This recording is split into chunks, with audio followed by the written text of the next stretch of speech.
ఆంధ్రప్రదేశ్‌లో కూటమి సర్కార్ దిగిపోయి జగన్మోహన్ రెడ్డి మళ్ళీ అధికారంలోకి రావాలంటే జగన్ వెనక మోడీ, అమిత్ షా సపోర్ట్ ఉండాలా? లేదా సొంతగా అయినా సరే జగన్ 29 కావచ్చు, ముందస్తు ఎన్నికలు జమిలి ఎన్నికలు వస్తే 27లో కావచ్చు. సీఎం అయ్యే సత్తా ఆయనకుందని మీరు అనుకుంటున్నారా? ఎందుకంటే కూటమి పట్ల తీవ్రమైన వ్యతిరేకత వస్తుందని వైసీపీ నమ్ముతోంది. గతంలో కూడా 151 గెలుస్తామని కూడా నమ్మింది. అలాగే ఇది కూడా ఓవర్ కాన్ఫిడెన్సా? లేక నిజమా? రెండిట్లో ఒకే ఒక్క ఆన్సర్ అడుగుతున్నా చెప్పండి. ఓవర్ కాన్ఫిడెన్స్, నిజం. ఈ రెండిట్లో ఒకటి.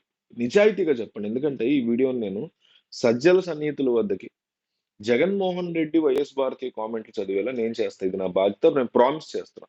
కాబట్టి బాధ్యతాయుతంగా ఇది కూడా ఓవర్ కాన్ఫిడెన్సే. లేదు ఇది నిజమే. కూటమి పట్ల వ్యతిరేకత ఉంది. ఒక్క పదమైనా రాయండి, లేదా మీకు విశ్లేషణ ఉంటే క్లియర్‌గా రాసుకురండి. వాళ్ళు చదివేలా చేస్తా ఈ వీడియో కామెంట్స్. కాబట్టి కంపల్సరీ కామెంట్ చేయండి. వీడియో లాస్ట్ దాకా చూడండి. కూటమి సర్కారు కొలువు తీరగానే వైసీపీ కార్యకర్తలు, నాయకులను విపరీతంగా భయపెట్టింది. వైసీపీ కేడర్ మీద భౌతిక దాడులు, ఆస్తుల విధ్వంసాలకి టీడీపీ శ్రేణులు యథేచ్ఛగా పాల్పడ్డాయని గగ్గోలు పెట్టడం చూసాం. ప్రతిరోజు అవే వార్తలు. ఎక్కువ భయపెట్టడంతో వైసీపీ కేడర్లో కూటమి సర్కార్ అంటే నెమ్మదిగా భయం పోతూ వచ్చింది. పోలీసుల కేసుల గురించి ప్రత్యేకంగా చెప్పాల్సిన పని లేదు. అన్నీ చూసిన వైసీపీ నాయకులు, కార్యకర్తలు ఎంతకంటే ఏం చేస్తారులే అని తమకు తామే ధైర్యం చెప్పుకున్నారు. దీంతో సర్కార్‌కి భయపడే రోజులు పోయాయనే కామెంట్స్ వైసీపీ నుంచి క్రమంగా పెరుగుతున్నాయి. అయితే వైసీపీ కార్యకర్తలు, నాయకుల భయం జగన్, ఆయన చుట్టూ ఉన్న వాళ్ళతోనే. అర్థమైందా? మీకు కూటమి అధికారంలోకి వచ్చింది. వైసీపీ శ్రేణుల మీద దాడులు జరుగుతున్నాయి. కానీ వైసీపీ శ్రేణులు భయపడేది ప్రభుత్వానికి కాదు. ప్రభుత్వం ఏం చేస్తదిలే, పోలీసులు ఏం చేస్తారులే, మహా అయితే అరెస్ట్ చేస్తారు, లోపలేస్తారనే మొండి ధైర్యం ఉంటది కదా! ఎవరికైనా ఉంటది. ఓ పాయింట్ దాటిన తర్వాత పిల్లిని కూడా రూమ్‌లో పడేసి కొడితే అది పులవుతది. అంటే రివర్స్ అవుతది. అట్లా రివర్స్ అవుతున్నారు కూటమి మీద. ఎవరు? వైసీపీ కార్యకర్తలు. కానీ అంత రివర్స్ అవుతున్న వీళ్ళకి కూడా భయమేసేది, భయపడే ఫ్యాక్టర్ ఏంటంటే జగన్మోహన్ రెడ్డి చుట్టూ ఉండేటి వాళ్ళ గురించి ఎక్కువ భయపడుతున్నారంట.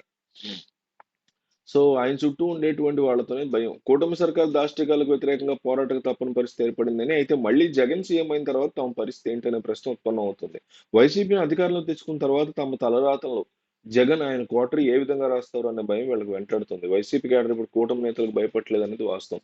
జగన్ సీఎం అయితే మళ్ళీ గత 5 ఏళ్లలో పడినటువంటి ఇబ్బందులే తప్పవా అనే సంశయం అయితే ఉంది. అందువల్ల దీనికోసం జగన్ గెలుపుతో పాటు జగన్‌కి అమిత్ షా, నరేంద్ర మోడీ సపోర్ట్ ఇచ్చే పరిస్థితులున్నాయనే డిస్కషన్‌లు నడుస్తున్న ఈ నేపథ్యంలో జగన్ అమిత్ షాని, మోడీని పక్కన పెట్టుకొని గెలిచే దిశగా అడుగులు వేస్తూనే రేపొద్దున గెలిచిన తర్వాత కార్యకర్తలకి ఏ విధంగా అండగా ఉంటారు అనే ఒక స్ట్రెంగ్త్‌ని, ఆ క్లోజ్‌నెస్‌ని ఇవ్వాల్సినటువంటి అవసరం ఉంటుందనేది ముఖ్యం.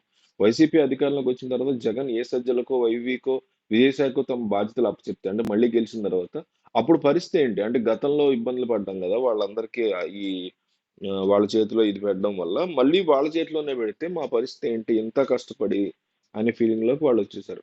సో, దీని మీద గూడా జగన్ సమాధానం చెప్పాల్సుంది. కార్యకర్తలను గత 5 ఏళ్లలో జగన్ సరిగ్గా చూసుకోలేదనేది ఈ ఈ వీడియో యొక్క సారాంశం చెప్పుకోవచ్చు. నిజమా? కాదా ఇది? ఎందుకంటే ఈ వీడియో నేను జగన్ యొక్క సన్నిహితుల వద్దకు పంపిస్తున్నా. వాళ్ళు కార్యకర్తలు మేము 5 ఏళ్ళు చూసుకున్నాం, బానే చూసుకున్నామే అంటున్నారు. అది నిజమా?